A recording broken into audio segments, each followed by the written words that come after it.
Welcome to Motor Maintenance. Today we're going to replace a drag link on a 95 Jeep Wrangler.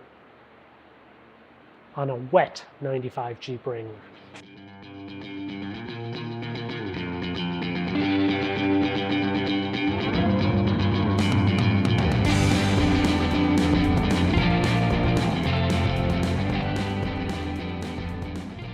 This is all there is to a drag link. It's just two tie rod ends and one bar in the middle, and one side has reverse thread and the other side has your typical thread.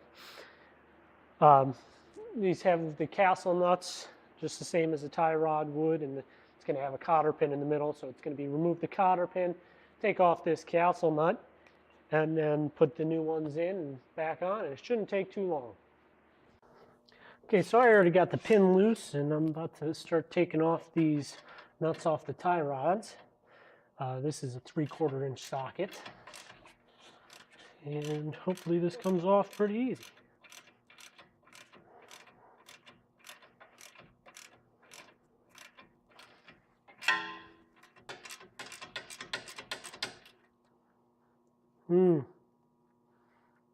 It is not looking good.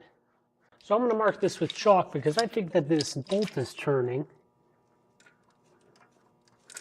And so if that mark is still there after I'm done turning, then I know that this nut is coming off.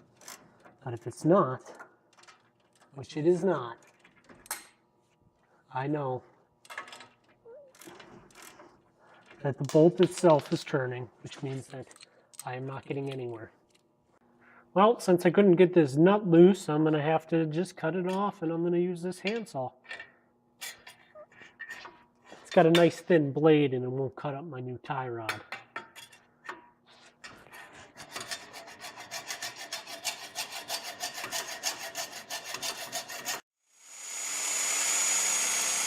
Okay, so I gave up on that whole cutting it by hand thing and moved into a reciprocating saw.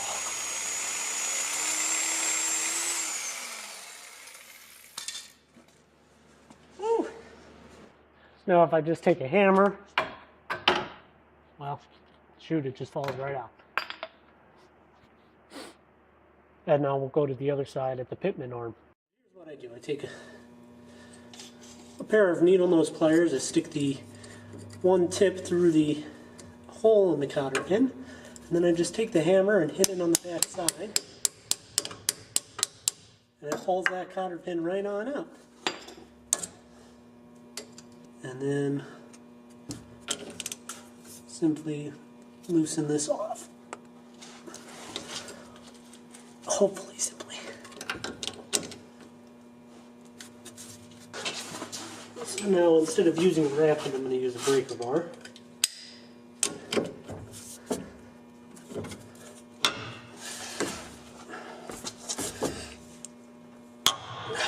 And there it goes.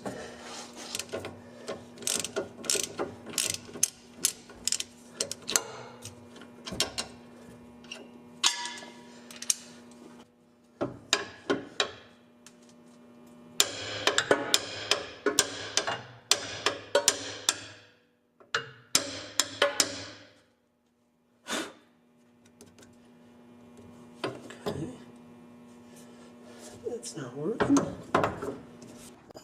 Okay, so I'm coming at this at a different angle now. I'm going to try two different tools. Number one, I'm going to try a chisel. And number two, I'm going to try this thing. I think it's called the pickle fork.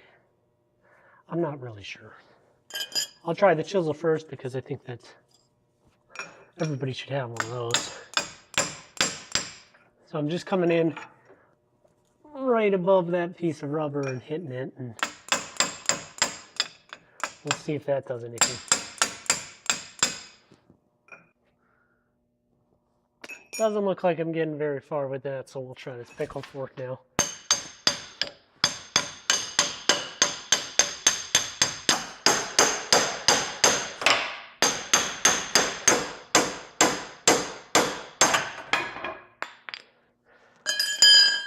Well, there you go.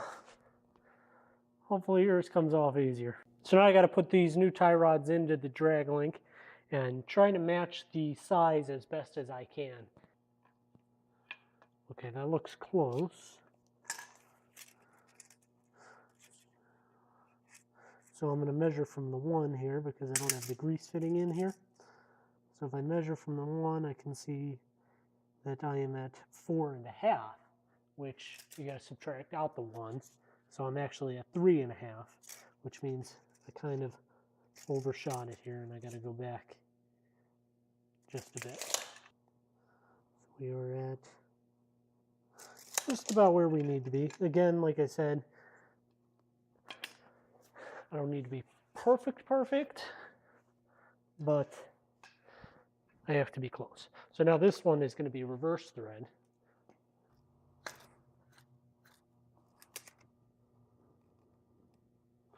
That's about it right there. So now I just got to check to make sure that I did measure correctly. So from the center to here to the center over there,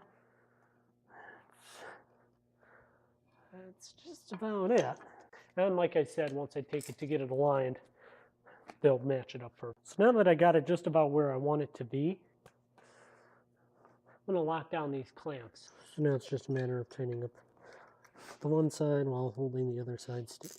And those are going to be a 1/2 inch, which that doesn't, just enough to hold it. So now it's just a matter of popping it in and tightening it down.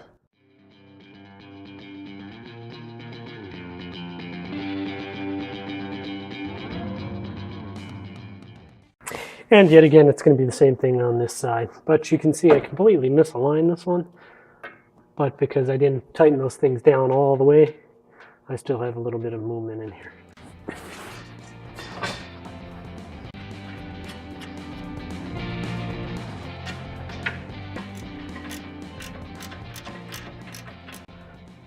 Make sure you leave the hole for the cotter pin open so you can slide that in. And then also don't forget to install your greasable fittings and grease it when you're done.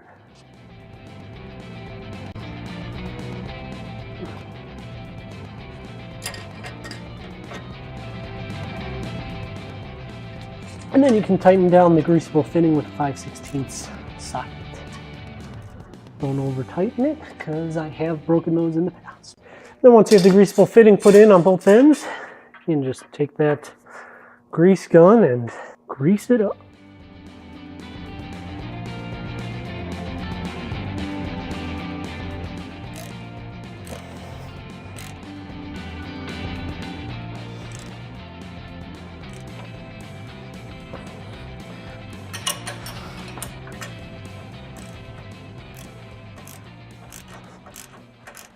If you found this video to be helpful, please hit that like button. If you have any questions, leave a comment. If you have any miscellaneous comments, just leave a comment. Check out some of my other videos. If you want to see anything else, let me know. I'm always glad to help.